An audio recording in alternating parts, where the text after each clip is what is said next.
Greetings, all you gems out there.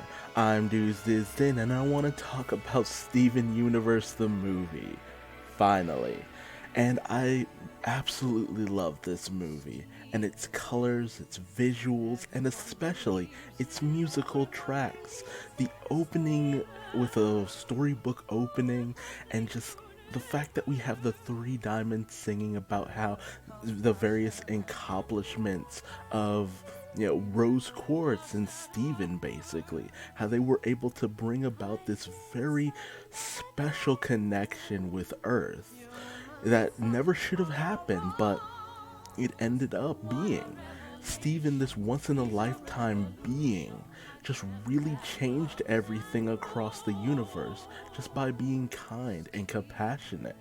And the White Diamond basically explaining this whole tale in such a nice and calm way. Steven is now 16. It's 2 years after the end of Change Your Mind and the whole situation with the diamonds. He's saved the universe and create a better world for Gemkind, a better universe for Gemkind. However, he doesn't really want to stay on Homeworld and be this, and be Pink Diamond for the most part. He wants to go home. He wants to live his normal, happily ever after life. But they want to keep him. They have this bond with Steven. They want to, embrace their love for Pink Diamond. They understand that he's not her, but they have this kind of connection to her through him.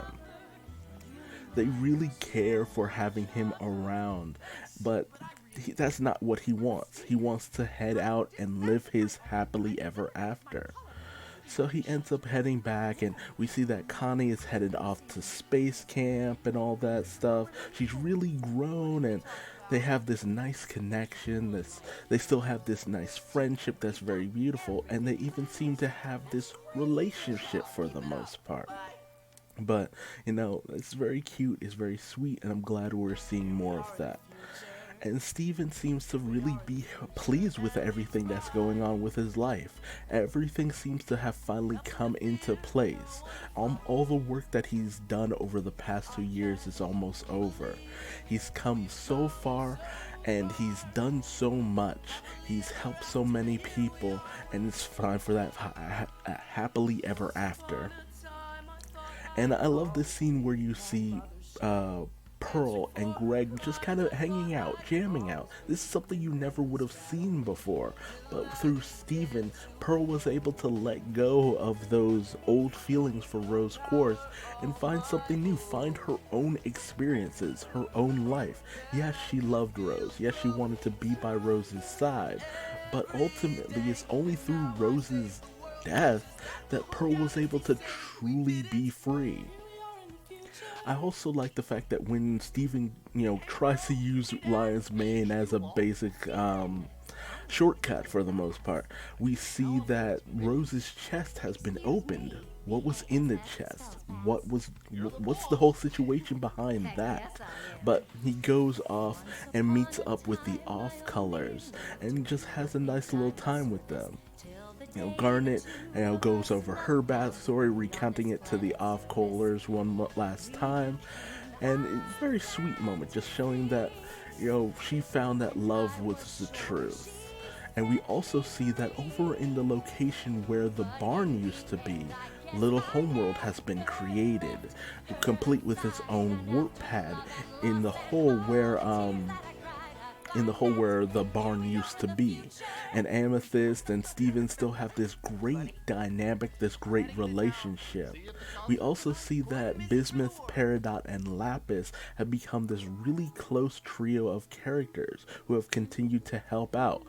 Bismuth just living in this little homeworld with the rest of them and just having a good time, just enjoying building, creating this entire city, this entire environment for the gems who didn't return to Homeworld. They found their own home, they found their own life beyond Homeworld. You also go over Amethyst's story, seeing her when she first emerged, which I don't think we ever truly saw, her original proto form. But we also see that, the thing that she wanted most was just to be together with others, to have friends, to have a family, to not be alone for the most part. That's what she cherishes the most, the experiences she's had on Earth and the family she's gained. So, Little Homeworld is basically coming together spectacularly, and Steven is overjoyed with how far things have come, how many things have progressed over the course of everything that's happened. And Steven is just so overjoyed. He's ready to live his happily ever after. All the work that he's gone about has finally come to fruition, and it's done. It's all smooth sailing from here on out. The hardest part is behind him. And I love the dramatic posing, the singing, very Broadway-esque, very musically inclined. And it's just such a fun time. I would honestly love a Broadway musical about Steven Universe, but I kind of wonder if someone could pull this off. But everything seems to be going so well in Beach City, so spectacularly peaceful. And naturally, while Steven, almost basically incites this for the most part, he wonders, hey, Scarlet, look into the future and tell me if we're always gonna be this happy. And naturally, no. No, you're not. As if on cue, out comes this massive object into the stratosphere, and it heads down over Beach City, and this mystery gem just shows up on top of it, inquiring, hey, you Steven Universe? Steven should have been like, nah, new planet, who dis? But of course, naturally, he hopes this gem is actually kind of wanting to come here for peaceful means, but naturally, that's definitely not the case. This gem has come down from basically on high in order to get Steven Universe and destroy his happily ever after. And we see that this giant injector it starts to just pump the planet full of this weird pink liquid. Had to be pink.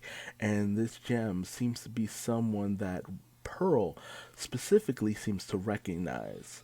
And, this gem seems to really take offense to the fact that it seems like you forgot all about who I am. And while Steven tries his best to defuse the situation to get the gem to come down and hopefully chat with them, really talk things out, this gem is not looking to talk. This gem is looking to act and goes on the offensive. And while the crystal gems get ready to throw down, this gem is here to play with them very, very roughly. And we get this really fun villain song that is just such a great time. Very bouncy, very rubber hose. And I love the fact that this character kind of feels like almost Betty Boop cutesy, but then shifts into a more Harley Quinn-esque evil. And that's how this gem feels. Kind of Harley Quinn-esque. Very menacing in the way that she talks and the way that she acts, demanding to know, what are all the things you did without me? She starts to really just throw the gems through the ringer, just completely manhandling them, and just seems to really be intent in finding out and justifying why she was forgotten for the most part. She seems to really have a beef with the friends of Pink Diamond, and she's come to find out what they've been doing without her around, and she just completely owns Steven and the others. And when Steven inquires as to who this gem is to Pearl, this gem gets even more annoyed at the fact that, okay, so I really have been completely forgotten, and on top of that, no knowledge about me is known. So she pulls out this scythe-like weapon and cuts down the crystal gems completely and utterly. And this leaves Steven completely alone. And when he pulls out a shield to take her on, this device completely cuts down his shield and cuts through Steven and seems to do something very odd to his body, odd to his gem. But this gem also kind of took that into account, that ultimately he wouldn't poof. But while the device was for his gem, the pink liquid is for him. And as Steven manages to wrestle away the scythe and cut down the gem, he's at a loss as to what to do next. And when he tries to bubble this gem, unfortunately, he finds that his powers aren't working right. So he ends up meeting up with Greg. He shows off the device and says, hey, my powers don't seem to be working. And when Pearl starts to reform, unfortunately, it's almost like she's in her factory reset. And when she comes out of her gem, it's almost as if she's completely subservient to Greg now, who was the person who actually asked about, hey, you're Pearl, aren't you? So now she's in service to, as she calls it, Greg Universe, and he wonders what's going on, as Ruby also resurfaces, but as Pearl sings about who everyone is and their duties and missions, Ruby doesn't seem to know who they are either, and Sapphire seems to be, reset as well. But Ruby goes about guarding Sapphire, and Amethyst, is still in a proto form, just repeating everything that Steven says, like she's brand friggin' new. And to make matters worse, as the mystery gem comes out, she seems to be very different, very cutesy, very happy, very friendly, declaring herself Steven's best friend. And as Pearl goes about explaining that this gem is something specially made, a very prime model, she is the new best friend of Steven, his best friend Spinel. This creature created just to be a best friend, and she's all about being close to Steven. I also love the fact that she's very Mickey Mouse-esque. She's got the rubber hose look, very cutesy. Everywhere way she turns, her kind of hair thing, hearts things seem to always stay in this certain position. But she's all about being a friend and helping out Steven. But when Steven tries to get her to remember the whole situation with the injector, she doesn't remember anything, unfortunately. And when Steven tries to put the device into Lion's Mane, he finds he can't either, so he just stows it in his jacket. Steven figures that the best way to find things out is to hopefully go off to Little Homeworld and get some help from maybe Bismuth, Lapis, or Peridot. And while Pearl and Amethyst stay with Greg, Ruby and Sapphire accompany Steven only because of Sapphire's future sight. And when they, meet up with all of them, Peridot's pretty much at a loss as to what this giant injector is and the whole situation that was going on with this weird creature Spinel. With the worst part being that they can't even ask Spinel why she came down and why she did all of this. And while, Bismuth, Lapis, and Peridot, I really do love their camaraderie here, and they joke about the fact that they've all tried to kill Steven at one point. When Bismuth sees the device, she identifies it as a rejuvenator, an Error 1 device used to put down rogue gems and reset them to their beginning. But when Peridot asks what exactly that did to Steven, why he survived, Steven's simply been reset to how he was when he was a young kid. And while Steven kind of almost gives into despair for the most part, just not knowing what to do without Garnet, Amethyst, and Pearl, he's only has these two who don't remember who he is. He's not sure what to do. But Bismuth really gives this inspirational song. And dude, a Bismuth song? Amazing! Like, good God! I've been waiting so long for this, and I love that you get her, that you get Uza I shouldn't have even tried to pronounce her name, but the rock, the synth, and all that good stuff, the drum and bass line. It's just like this heavy metal-esque power ballad. But she tries her best to encourage Steven. Like, we've always gone through stuff like this, hardships, but we always came out on the other side just by allying together. When you're with your friends, when you're with people you trust and care about, you're able to come out on the other end okay. And while Steven, I love the joke, they're not even singing along, but, you know, Bismuth really highlights that, look, as long as we're together, we are already in our best state. We're always going to bounce back as much as we can. So, when they kind of talk about the fact that, well, how are we going to get them to restore their memories? Spinel actually points out that, hey, why don't we kind of, rework it from the beginning, help them kind of pick up the pieces of who they were, which is actually very ingenious. I also love the poses that they do towards the end. It just shows that they're friends, they're goofing around for the most part. Steven's able to find that brighter side of things and just embrace that, yeah, we can do this no matter how long it takes. We'll just give them back all the pieces as best we can. So as they try to figure things out, they come up with the plan of threatening Sapphire to get Ruby to step in. And while she does step in, Sapphire says, well, he's not going to follow through with any of this. And which Steven naturally was never going to do.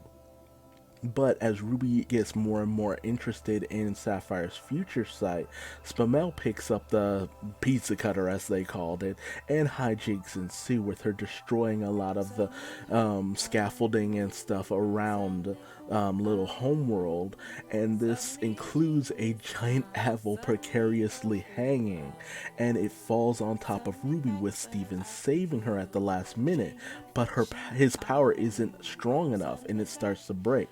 And as Sapphire apologizes that I knew this would happen, that she would end up dying at the end of the day, Ruby was just happy to have been there to experience Sapphire, to be close to her, to be near her. And this puts Sapphire over the edge, and she goes in to save Ruby, and they end up basically falling in love all over again.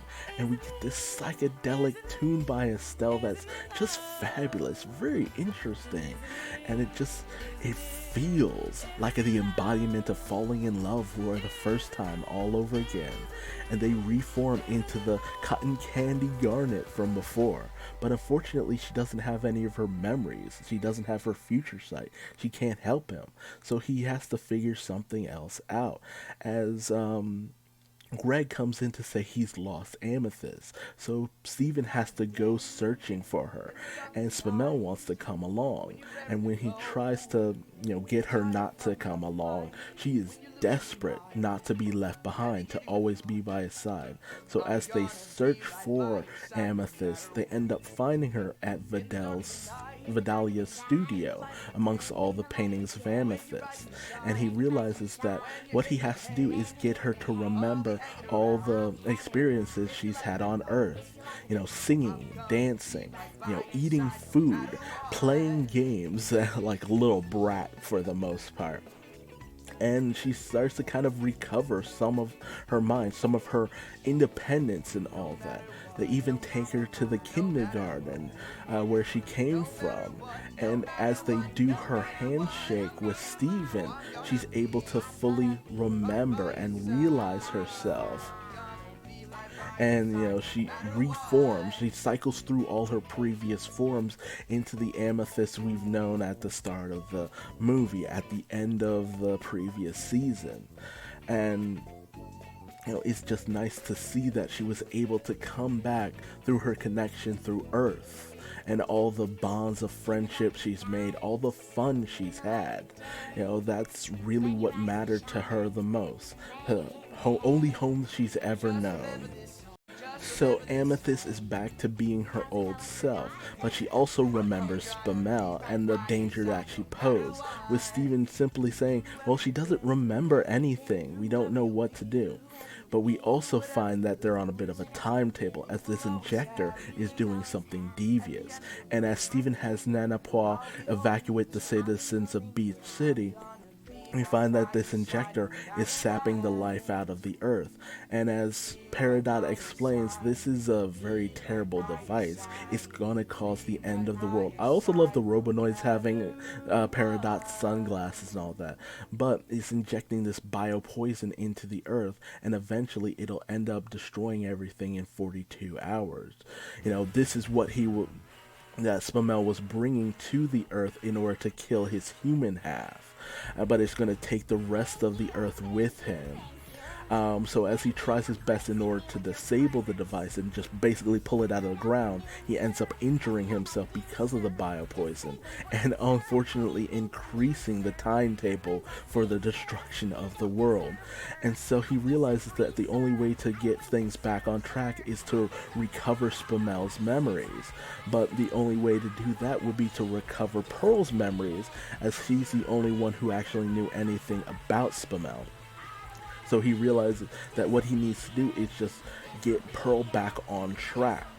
But Pearl has no memories of any of this. So he has to figure out a way in order to get Pearl's mind back to where it needs to be, with the realization being that her sense of rebellion is what should be able to bring things, back full circle for Pearl. So they head off to the concerts hall, which is also the evacuation center, where we have Sadie and the Suspects playing with a nice, just funky jam with Amethyst on stage as well. I hope that she also joined the Suspects. But Pearl just isn't responding to any of this, fixated on Greg, as, Garnet and Spinel dance along to the tune. So they realize drastic measures are necessary, and, Steven has Amethyst turn into Rose in order to get Pearl's attention. But unfortunately, Pearl just doesn't remember Rose whatsoever. This is a Pearl who doesn't remember her love for Rose Quartz whatsoever, and nothing is done. So they realize they have to try something else, with the realization being that, hey, the only way in order to get her to forget Greg, to just not think about Greg, not focus on Greg, is to have Greg basically stop existing.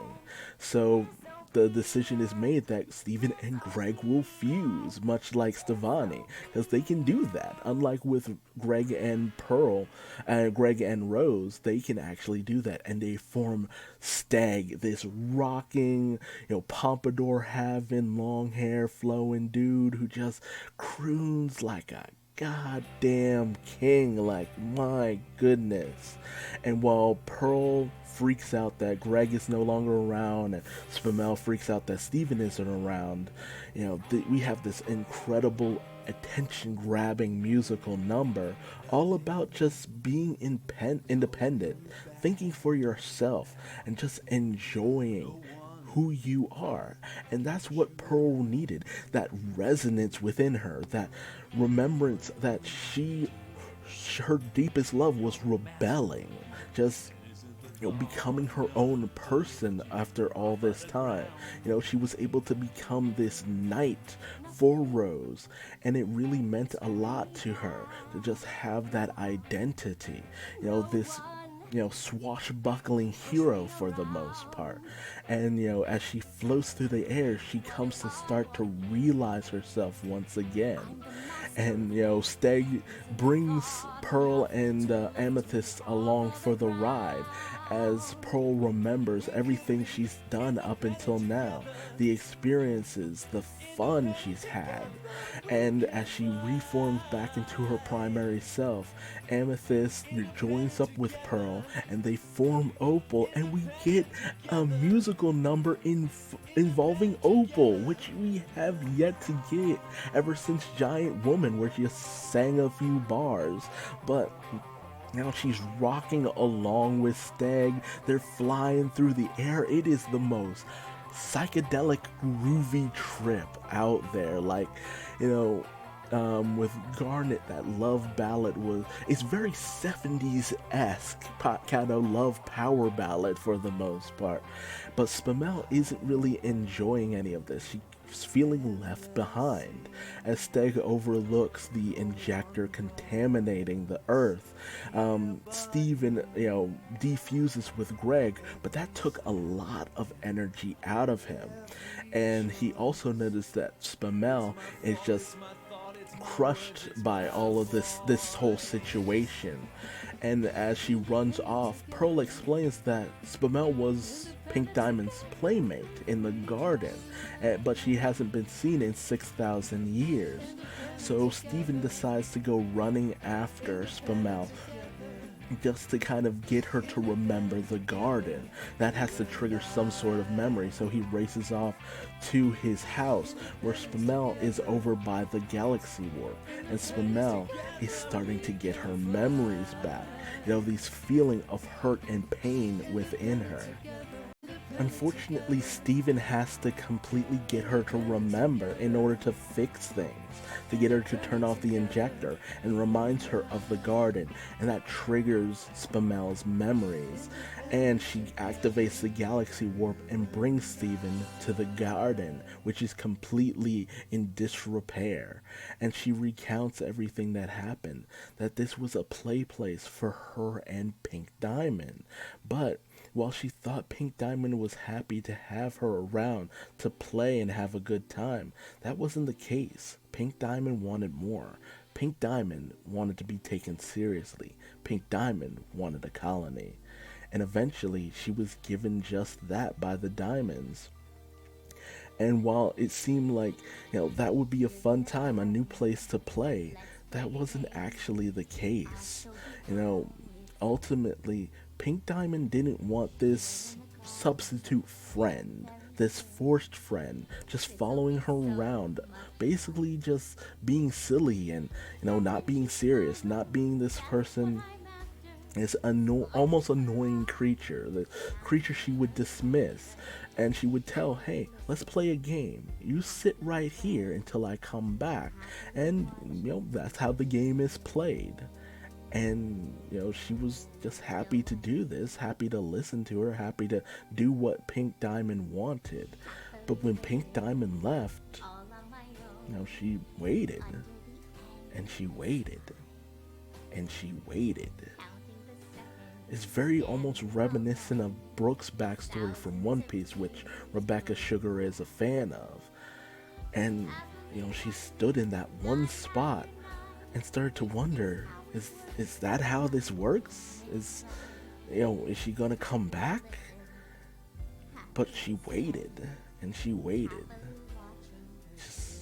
Just waiting this entire time. Never receiving word, never receiving answers. And she started to kind of realize that maybe she wasn't as close friends with Pink Diamond as she thought. Maybe she never really cared about her. Maybe she was just seen as a nuisance that just needed to go away for a while. Until eventually, she received the news. She received the word that she needed after all this time. That Pink Diamond was gone. Her son was there. Homeworld has changed. Pink Diamond lived this entire life without Spamel. And that was the end. She lost this game, this cruel game that should never have been played with a living being's emotions. And this crushed Spamel. How could she have just been left behind, just forgotten? Pink Diamond doesn't exist? What a cruel joke. And that twisted her heart full round.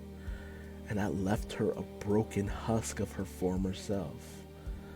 And Steven tries his best in order to kind of talk Spamel down, saying, look, you need to come back with us. You can have a life. You can, live as you want to. You can have friends. But Spamel feels that she's too broken. She's too far gone. But Steven tries to encourage her that, hey, there's still friends to be had. There's still a life, you know. Earth is a place where you can find happiness once again. And he tries to talk her back, and he's able to slowly bring her around. And I love the fact that she gets tinier when she starts to listen more to Steven. And they're able to bond, they're able to, get back on this level. But Steven's just looking to get her help in turning off the injector. But Spinel feels like she's found a friend once again. She's able to love one again. But, as Steven's excited that she got Spinel back on her side, and she's very reluctant to meet up with the other gems because of everything she's done. She shows genuine regret because this isn't what she wanted. She didn't want to hurt anyone. She was just angry and she was lashing out, just as gems end up doing. Also, Connie ends up coming back from space camp. But, Steven is able to talk her through things. And as things continue to get worse with the injector, Steven brings in Spinel. She calls off the injector. Everything seems right as rain.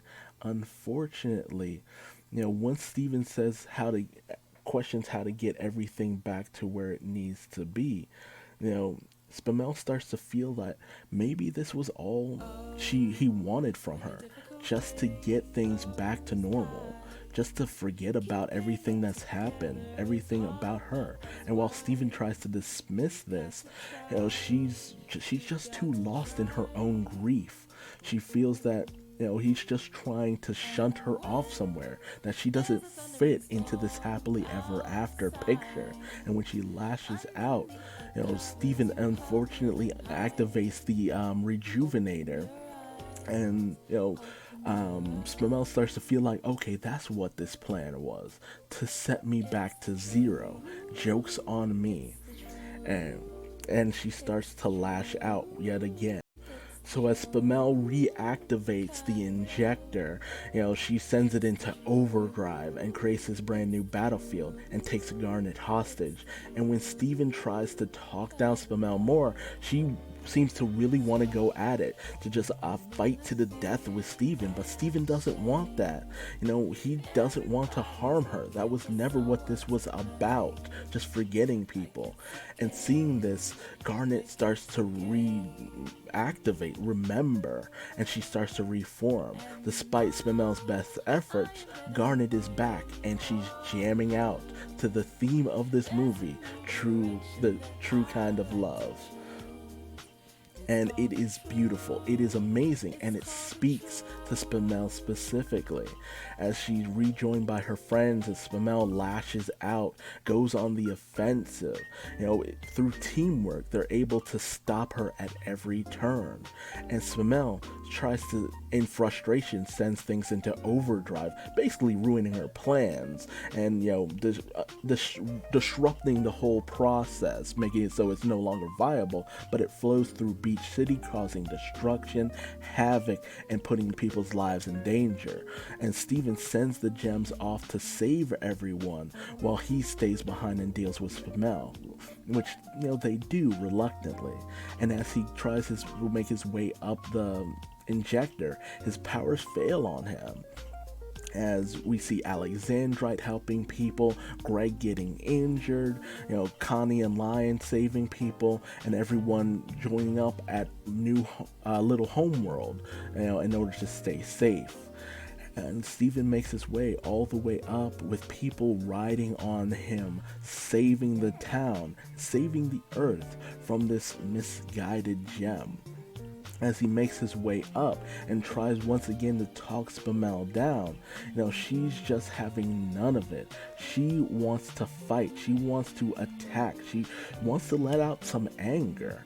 And as she kind of questions, what now? What are you going to do now? You were never my friend. You made this personal.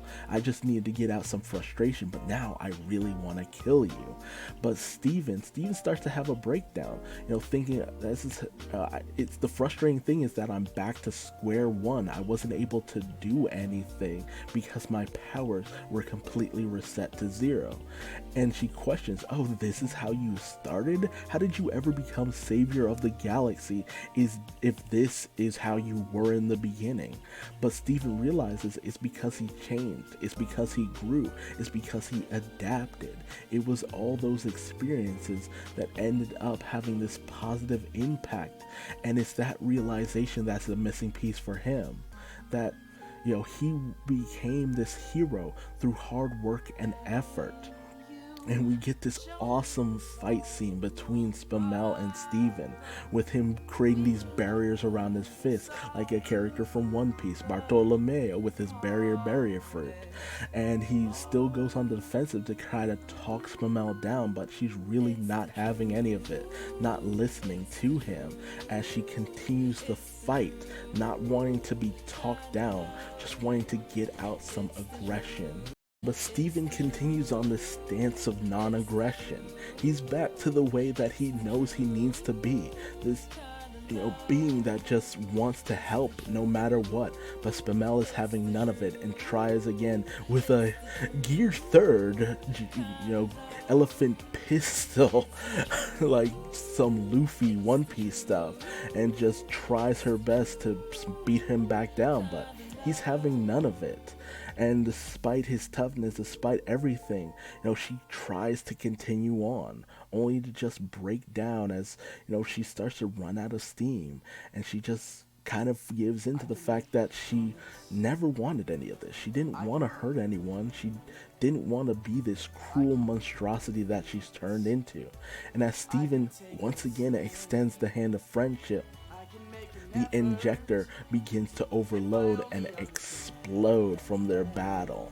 And as everyone worries about Steven, we find that he's perfectly fine. But, Spinel, fully, coming back to her senses, feels terrible about what she's done. She's hurt so many people, and she's ruined Steven's happily ever after. She wonders what happens now, but Steven finally understands that there's no such thing as a happily ever after. This is the journey he had to take to understanding that there'll always be something more. There'll always be another challenge. That's life. Just challenges, hardships, but together with his friends, together with everyone he's met along the way, they're able to get through it, recover, and find something more. And as Steven, meets up with Connie, and they're so adorable together. And Steven meets up with everyone else. They're so relieved that he's okay. He's able to heal Greg's injury through, his magical kiss. And, once they kind of wonder, they're like, how are we gonna, deal with all this kind of poisonous stuff around? You find that, through Steven's kiss. But Steven, tries to talk to Spinel as she starts to try to leave. She feels bad. She feels she doesn't deserve Steven's friendship. She feels that, she has to find a place for herself. And then the diamonds show up, wanting to come and live with Steven if he won't live with them. But, when they talk things out, they feel that, okay, we'll be able to, live fine on Earth. He's not quite sure about any of this. And they act like over-dramatic aunts during the process of all of this. And it's really fun. They've got these nice personalities now that they're able to express their emotions a lot more. But, they act so sassy and, problematic. And as Steven kind of decides that maybe the best way to get things to go is to get them to remember Spinel, who feels very uncertain about it, but once she kind of jokes around with the diamonds, they kind of find, they see pink in her actions and her mannerisms, and they ask her to come with her. And Spinel, not sure at first, decides that maybe this is what she needs. She'll finally get the affection, the friendship, the time and effort that she deserves. And she, gives this one last uneasy smile to Steven, that maybe things will be okay for her from here on out. She'll get everything that she needs, everything that she deserves with these people who actually care for her and love her. And we wind things down with Steven heading back to Little Homeworld, telling everybody everything will be okay. And we get this reprise of um, Happily Ever After, but more in terms of happily ever always after. Life continues on. uh, you know this is the future, but it's always going to be marching forward. We'll continue our happily ever after because it's happily ever after goes on. This isn't the end. There's always a new beginning. There's always more. There's always a growth and a continuation. And as Beach City starts to look better over time, they're able to restore everything to as it should be. And they have one last moment with all their friends and the people they've met along the way. And it just shows that with a little time and effort, anything can be rebuilt. Anything can come back to the way that it needs to be. And we get this nice last moment Broadway style send off as everyone's in the tuxedos they were in the posters for the Comic-Con Steven Universe season 2 lead up. Was it season 2 or season 3? Regardless, it's this nice little moment where they kind of send us off, and Steven is handed these flowers by Greg, and it's almost standing ovation for the wonderful performance that they've put on. But that's where we end things on this great note that Steven will continue to grow, to adapt, to just continue to be this beacon for hope, love, understanding, and always trying your best just to move forward through love, through friendship. And that happily ever after doesn't really have an ending. You still have to put time and effort and work into just having that happily ever after. This movie was fantastic. It had so many great musical numbers, and it serves as a very good example for how much talent was in here.